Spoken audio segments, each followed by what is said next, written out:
If you're just like me and hated turned cornmeal, this video is for you. If you're not like me and don't know what turned cornmeal is, this video is also for you. Hey, I'm Nick and today I'm going to show you 5 key tips so you can get a banger turned cornmeal.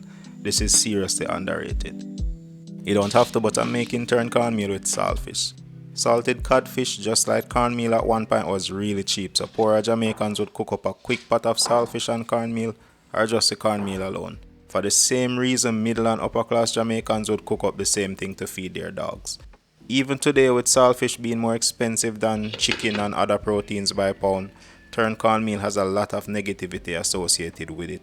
To a lot of people, it's still dog food or struggle food. I just rinsed and boiled it to remove the salt, then cleaned off the skin and bones and flaked it a bit. Dried coconut. I'm going to shell and blend this to get some coconut milk. This was popular in turned cornmeal mostly for people who lived in rural Jamaica. Coconut trees are plentiful in rural areas. If you don't have it or prefer something different, you could use stock or broth as the liquid or just water if you're going for a less rich result. The first key tip, use a thick heavy pot or pan. Thick pans distribute heat evenly so things don't burn as easily and we get really good sauté and veggies. I'm using a splash of olive oil to saute my seasonings for extra flavor. To the oil I'm adding about a tablespoon of chopped garlic, 2 tablespoons of chopped scallion, about 2 tablespoons chopped onion, and of course a bit of fresh thyme. Dried thyme is a scam. A bit of scotchy for spice and scotchy flavor.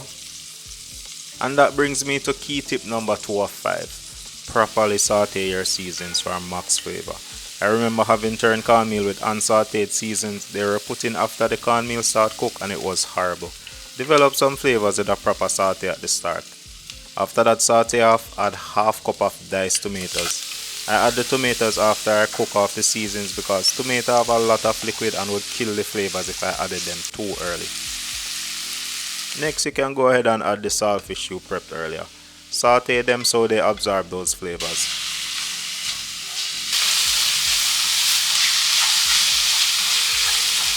That looks good. That looks like it's ready for the cornmeal. All grades of cornmeal can be used. I mean, we are poor, we can't be too picky, but using refined cornmeal will give us a smooth finished dish and it cooks a lot quicker. It's very important that we mix the cornmeal in room temperature liquid first. I'm using coconut milk, but water, milk or stock is fine. Mixing with liquid before adding to the heat ensures you don't end up with lumps and it cooks a lot easier. Have to get rid of those dried lumps, so give it a good mix because those can be problematic and we don't want them. A nice smooth mixture like this will give you a smooth finished dish without big uncooked lumps of cornmeal. I'm going to pour this in and then reduce the heat.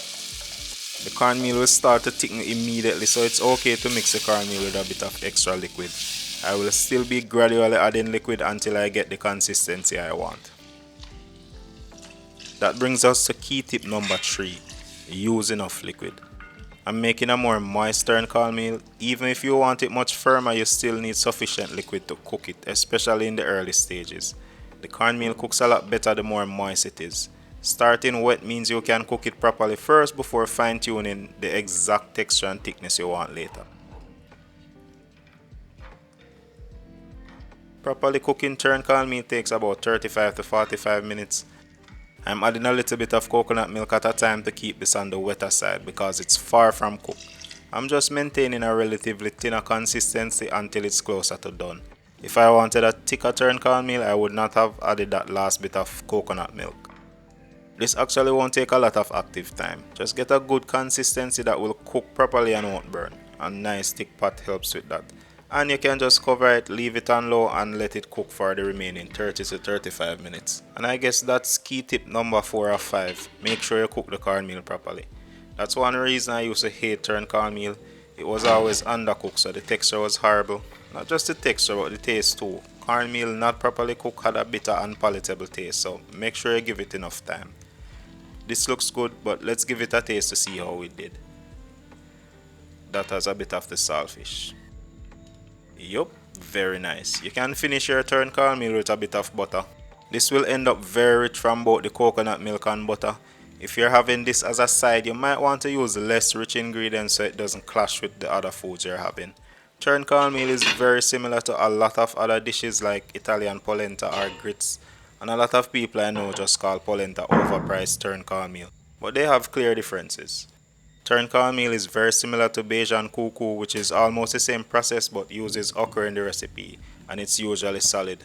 Cuckoo and flying fish is actually Barbados' national dish. Garnish that with some fresh scallion greens and that's it. Oh, the final key tip, almost forgot. Be flexible. I made a delicious standard ton cornmeal today, but you can really get creative with this. Instead of saltfish, try some crispy bacon or shrimp. Even chicken. Instead of coconut milk, use chicken or beef broth.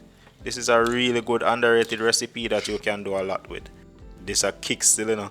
I love that sweet nuttiness from the coconut milk. The cornmeal is creamy and smooth and loaded with flavor. This solid. This tastes really good. Bits of saltfish. Oh man, it's too good.